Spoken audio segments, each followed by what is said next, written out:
À travers mes recherches, disons, sur la musique yéménite, j'ai découvert cet instrument qui est tellement beau et en même temps tellement rare, donc j'ai ressenti le besoin de le pratiquer tout en l'étudiant.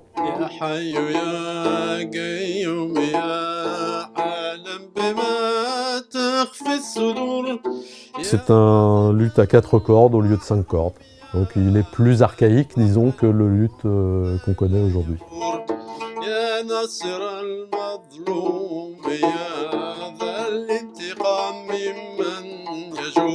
Le Yémen peut s'enorgueillir d'avoir été le dernier lieu où on en joue encore. C'est un patrimoine qui était en train de disparaître avant la guerre. Maintenant, c'est sûr qu'avec la guerre, il y a encore plus de dangers.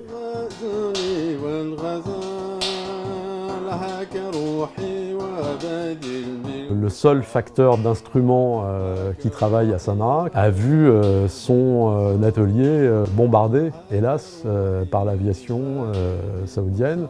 Pour l'instant, il est totalement en incapacité de fabriquer des instruments.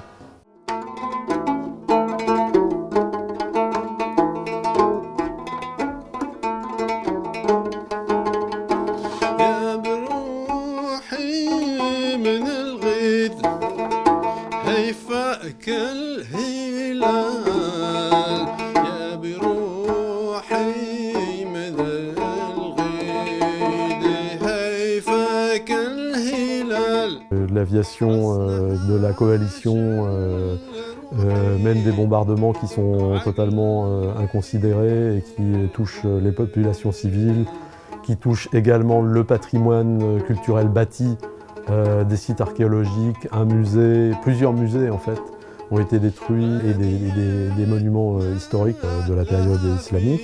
Et donc oui, ce sont des bombardements totalement inconsidérés et anarchiques.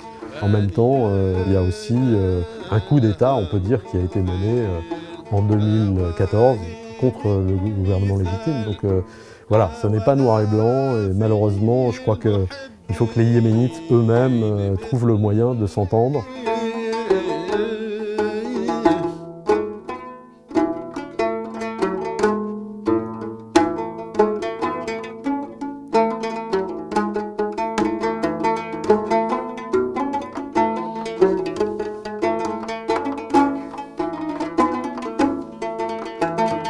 Ces chants traditionnels-là, c'est en train de se perdre à grande vitesse. Par contre, il y a quelque chose qui, malheureusement ou heureusement, on sait pas, ne s'est pas perdu, ce sont les chants de tribus et les chants guerriers, parce que là, grâce au conflit, la poésie tribale est devenue un instrument de mobilisation politique et militante, notamment chez les Houthis, mais aussi chez leurs adversaires. Et de même, il y a eu aussi, pendant les événements du printemps, disons, politique yéménite, dans les années 2011-2012, des formes traditionnelles qui ont été réinterprétées pour la mobilisation démocratique, et donc notamment à travers des espèces de fusions avec l'URAP. Mais qui sont très intéressantes, parce que là, le rap, dans son côté poétique improvisé, rejoint en fait beaucoup d'aspects de la poésie traditionnelle yéménite.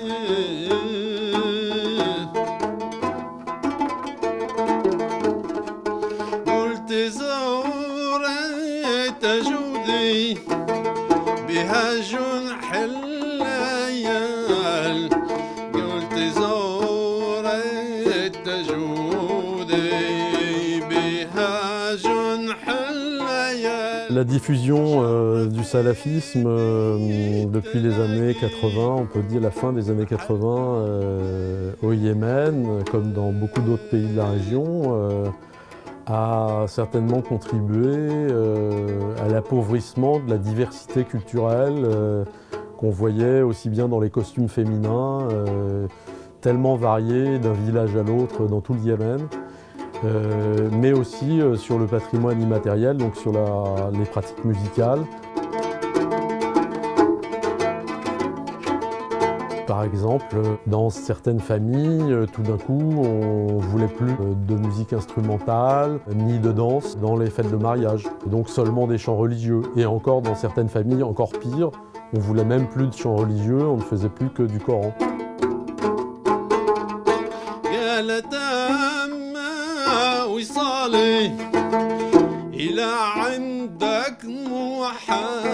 Donc effectivement, ce sont des phénomènes auxquels on a assisté et qui ont contribué aussi à faire reculer beaucoup toutes ces formes d'expression populaire, chantées, dansées, poétiques, etc.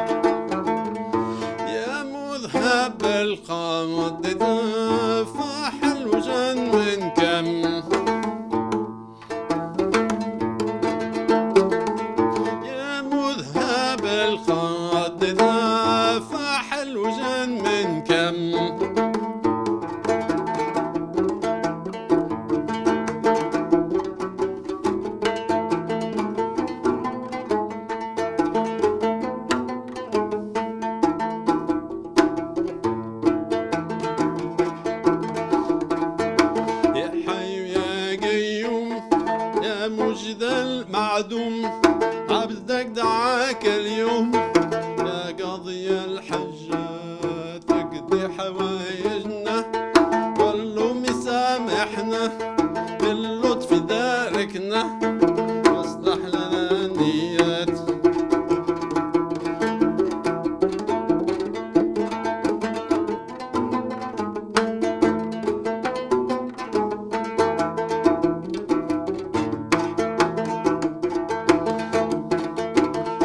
لمن أذنب وامحي الخطايا يا رب تيسر المطلب واصلح لنا النيات وارحم على من حب الغزل الأشنب. الحب هو مذهب مكتوب في التوراة